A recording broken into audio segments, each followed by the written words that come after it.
In 1900, the People newspaper published a curious but quaint description of the town. Do you know Eastbourne?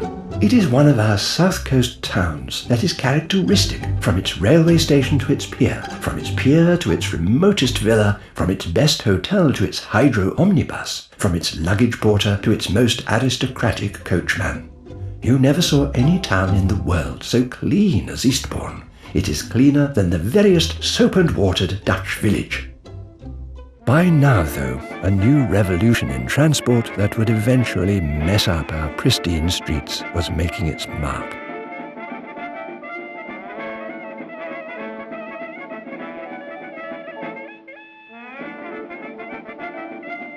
Eastbourne was keen to embrace the horseless carriage, and in 1903 the Gazette brought news of an experiment in public transport.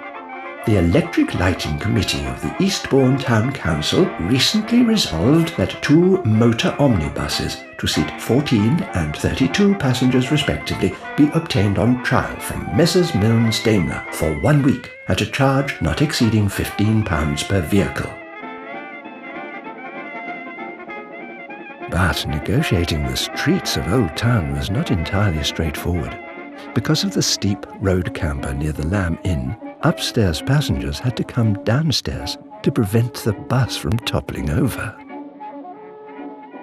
Despite this minor hitch, the trial proved successful, and Eastbourne became one of the first places in the country to operate a municipal omnibus service when most towns were opting for electric tram systems.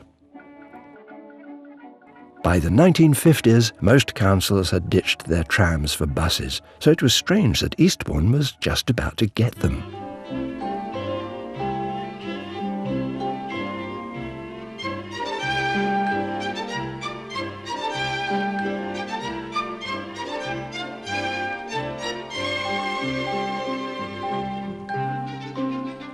The Eastbourne Electric Tramway opened in 1953 and ran for 2/3 of a mile between Princes Park and the Crumbles.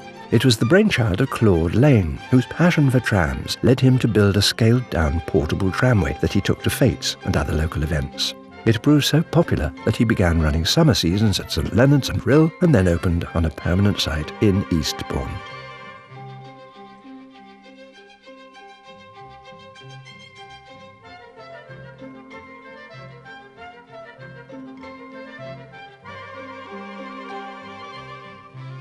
By the mid-1960s, the growth of the town's road system began to threaten the tramway's tenure, and in 1969, Claude Lane moved the operation lock, stock and barrel to a new site at Seaton in Devon, where it's still thriving.